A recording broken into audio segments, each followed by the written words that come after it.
Welcome everyone to Gamer Meld. Before I get started, you probably noticed my voice sounds terrible, and I do apologize. I've been pretty sick the last couple days, which is why I thought I'd do a talking head video, because there's a lot to go over, so for you, I'm here to cover it. Starting with Microsoft having the answer. Intel's going after Nvidia and AMD. Terrible news for Nvidia's RTX 4000 cards. Nvidia's game-changing tech gets a release, and AMD just dropped prices. Okay, it's news time, and first up for today, if you have pretty much anything RGB on your PC, you know that it definitely can look cool, though a lot of times it's overdone, but one of the main hassles is dealing with all of their software. Every company has their own third-party software that, at least to me, is almost always fairly terrible. It can get tough to get things synced up, just lots of problems with it, at least how it's done right now. Well, Microsoft may actually have the answer. In a new tweet, someone actually found in the build 25295 for Windows 11 that Microsoft looks to be planning to get rid of all of that terrible software. As you can see right here, they have device lighting built into Windows 11.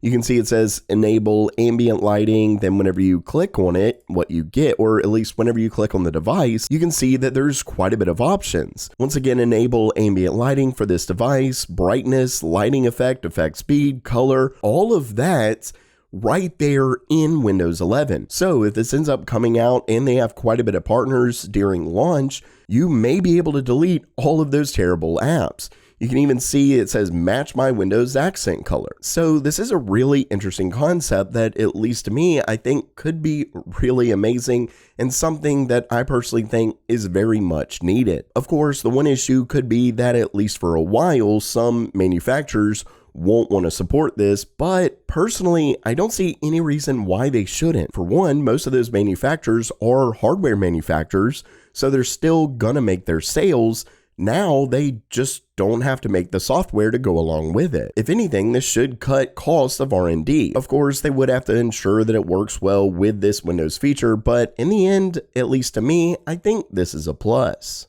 And next up for today, you may have seen just recently that Intel lowered the price of their Arc A750 GPU to $249. And with that, it's pretty interesting because it actually puts it right in line with the pricing of AMD's RX 6600. And with that, a YouTuber by the name of Tech Testers actually tested both of these cards, and the results are pretty interesting. Starting things off, when it comes to performance, we can see that AMD's RX 6600 actually does end up winning versus Intel's Arc A750, but overall it's only by 3%. And whenever we look down here, we can see that in certain games like Dying Light 2, Intel's GPU completely crushes AMD, while certain games like Assassin's Creed Valhalla, AMD crushes Intel. Overall, I would say that this really just goes to show that you want to figure out which games you're playing before making a purchase. If you know you're going to be playing a lot of Dying Light 2, you probably want to go Intel's A750. On the other hand, if you're doing some of these, you may want to go AMD. But something pretty interesting actually happens when we get to 1440p. As you can see here, Intel makes a pretty big comeback and actually starts to lead over AMD by a whopping 9%. As far as why, I do believe that it's likely because Intel has a bigger memory bus versus AMD, but I'm not 100% sure about that. Either way, at 1440p, Intel ends up taking the lead. Now, with all of this said, Intel does still ultimately have an issue, and that is their TDP is actually quite a bit higher than AMD's. Now, the official TDP numbers are 225 watts for Intel's part and 132 watts for AMD's. With that said, when it comes to actual gaming and things like that, Intel's Arc A750 isn't as bad, but at idle, it is significantly worse than AMD's 6600. With that said, Intel apparently does have some kind of workaround for this, but regardless, this is something to think about, especially when it's actually performing, because this isn't something that they're looking to fix, because this simply is the TDP of the GPU. Plus, you have to think about the fact that Intel's cards likely won't work on as many games as AMD, and whether Intel is going to keep up with drivers moving forward, or if they're going to be axing their ARC cards eventually as well, like we've heard from a rumor. Still, it is pretty interesting to see Intel doing so well in the mid to low end market. And next up for today, I have some terrible news for anyone hoping to purchase one of Nvidia's RTX 40 GPUs in the near future. According to a new rumor from the Chinese board channels forums, it's reported that the RTX 40 GPU lineup, which includes the 4090, 4080, and 4070 Ti, will be facing short supply through the remainder of this quarter. As for why, unfortunately, they didn't give us any reason, but it's likely, they even mention it here, it's likely something like the Chinese New Year. Either way, there is apparently set to be limited production of these cards for this quarter. And that's of course terrible news because it could mean that we may see prices increase in the near future. Of course, we don't really know how limited the supply is going to get, so we don't really know just how high prices may end up getting, but this is definitely not good news. With that said, there is at least a glimmer of hope towards the tail end of this story. Apparently, Nvidia's RTX 4080 is rumored to get a price cut after supply gets better. But of course, if these current rumors are correct, at least for a little while, we aren't going to see prices get lower and could actually see prices get higher. But after that, potentially after the first quarter, we could see prices drop for the RTX 4080.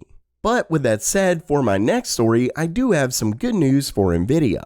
If you saw my recent video where I actually discussed the fact that Nvidia is planning to bring RTX Super Resolution to video, you know that Chrome 110 finally brought support for it. But at the time, we were still waiting for Nvidia to release a new driver. Well, it looks like that isn't the case anymore, as Nvidia is set to launch their R530 drivers that will include RTX Video Super Resolution. As you can see right down here, Nvidia's staff states that it's coming later this month in their R530 driver branch. Basically, before the end of the month, Nvidia is set to release a very interesting tech that will literally let you upscale any video within Chrome. And when I say any video, at least according to what we're hearing from Nvidia, this should even mean things like Netflix. And that means that you could do things like purchase Netflix's lower end HD subscription and then upscale it to 4K. Obviously, it still wouldn't be native 4K or anything like that, but it would definitely look significantly better than it did before the upscaling. And of course, as they mention here, this is apparently only going to be for the RTX 30 and 40 series GPUs, with support for the RTX 20 series coming later. And lastly for today, while Nvidia's RTX 40 series of GPUs could soon see prices increase, we actually have some good news, as it looks like AMD is lowering prices of their newest RX 7900 series. As you can see down here, AMD's board partner BioStar recently lowered the price of their 7900 XT down to $859 from $899. Now, I will go ahead and say that unfortunately, it looks like they have gone ahead and raised the price right back up to $899, but I actually have some good news still, because both XFX and ASRock have both lowered their prices down to $879.99. Now, obviously, $879.99 isn't going to be the same as $859, but that's still a price drop on what is still a very new GPU. Basically, while prices do look like they're going up for Nvidia, they look to be going down for AMD. And of course, that's great news for anyone hoping to buy one of AMD's newest GPUs. So while that does it for today, once again, I do apologize. I know I sound awful. I should hopefully be better by Monday, but regardless, what did you think about today's news? Are you worried about Nvidia's GPUs, or are you excited that AMD looks to be lowering their GPU prices? Let me know down in the comments below. And if you liked the video, please subscribe. And as always, have a great day.